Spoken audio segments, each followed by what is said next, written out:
Hello, we're back again. In this episode, we are going to talk about decentralized finance. You would often hear people talking about DeFi. So, what is DeFi? Decentralized finance platforms represent one of the most significant developments in the blockchain space, offering financial services traditionally provided by banks and financial institutions in a decentralized manner. Here's an in-depth look at DeFi platforms, their functionality, key examples, and broader implications. The core concept around DeFi platforms is decentralization. DeFi operates on a blockchain network, primarily Ethereum, where smart contracts automate financial transactions without intermediaries.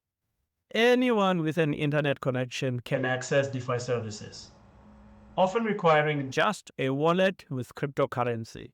Many DeFi protocols are designed to work together or with other blockchains, enhancing ecosystem functionality. All transactions are recorded on the public blockchain, providing a level of transparency not found in traditional finance. And key services offered by DeFi platforms are lending and borrowing. Example, Aave users can lend their crypto to earn interest or borrow against their collateral. On Compound, similar to Aave, it allows for borrowing and lending with interest rates determined algorithmically, not by a central bank. So you take away the human manipulation in terms of DeFi, in terms of the Compound. Two decentralized exchanges, the DEX. If you look at Uniswap, it allows for token swaps without a central order book using liquidity pools. SushiSwap is a fork on Uniswap with an additional feature like yield farming, where you also provide liquidity and therefore you are able to gain. We'll talk about yield farming also in the next episode. The third one is yield farming and liquidity mining, that I've just spoken about, but I'll go in depth in the next episode. Users can provide liquidity to DEX or their different protocols and earn rewards, often in the form of platform governance tokens. For example, if you look at Curve Finance, it specializes in stablecoin trading with low slippage, offering high yield farming opportunities. The fourth is stablecoins. DeFi platforms can create or utilize stablecoins pegged to assets like the USD to offer stability within the volatile crypto market. The example is DAI, which is over collateralized by ETH to maintain its $1 peg. The fifth one is derivatives and synthetic assets. A platform like Synthetics allows users to create synthetic versions of real-world assets, from stocks to commodities. These are synthetic assets that are in crypto and we trade them. Insurance, which is number 6, decentralized insurance protocols like Nexus Mutual provide coverage against smart contracts failures or hacks. Asset management.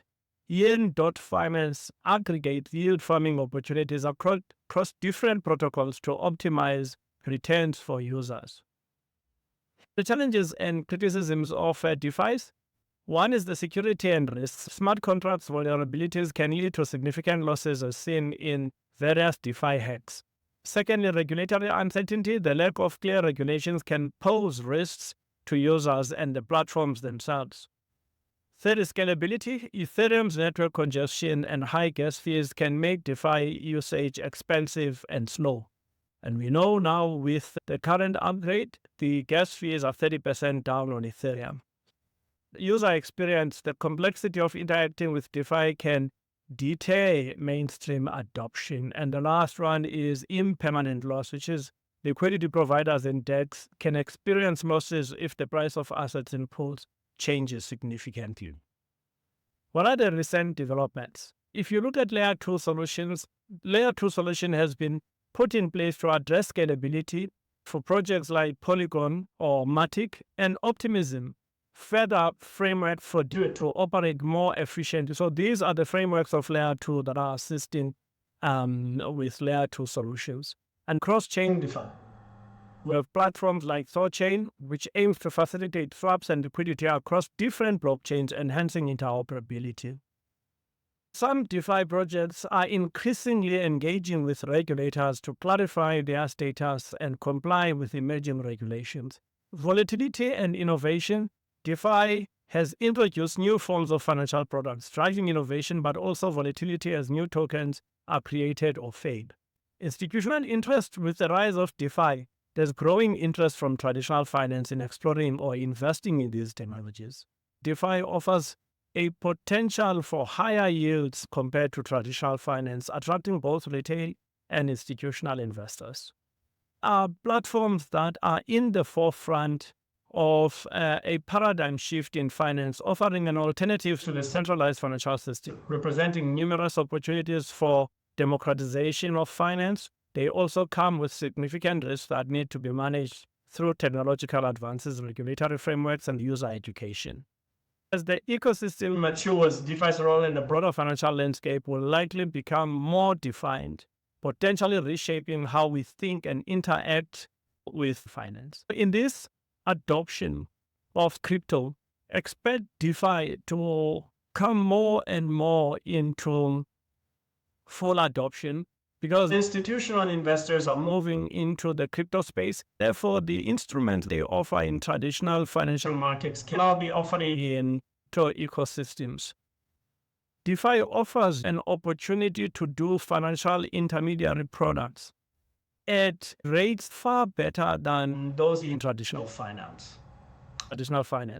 If you take your money and put it into a fixed deposit, the average of a fixed deposit is not more than 7%. In crypto, 7% yield is nothing. And therefore, DeFi is far better than you would use the traditional bank for you to put up your money in. DeFi is one of the narratives in crypto that is showing potential growth and adoption.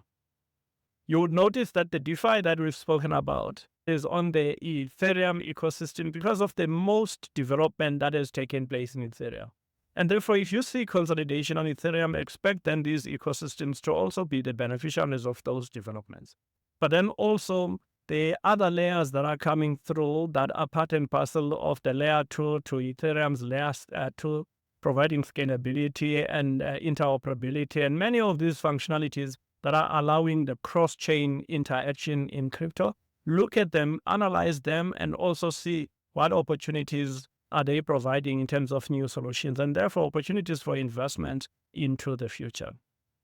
So DeFi is one of the most important elements that have enabled crypto to create a proper, sustainable commercial form of exchanges that are similar to what you find in traditional finance, without the intermediaries in traditional finance, and also without the chokehold of the centralized banks that make decisions, some political decisions or based on politics for the administrations running various countries, or sometimes decisions that are not in the interest of innovation. These platforms are also offering opportunities for investors in crypto or developers in crypto to access funding for their development projects so they can enter the mainstream market. If you want to understand how money is made in crypto, how access to funding is improved, and therefore yield farming, liquidity pools, and all of these things, DeFi is what has brought this to bear. It's important for you to spend time learning about decentralized finance and different platforms and protocols within the DeFi ecosystem. I hope this episode has been helpful to you, but use it as the basis for finance research.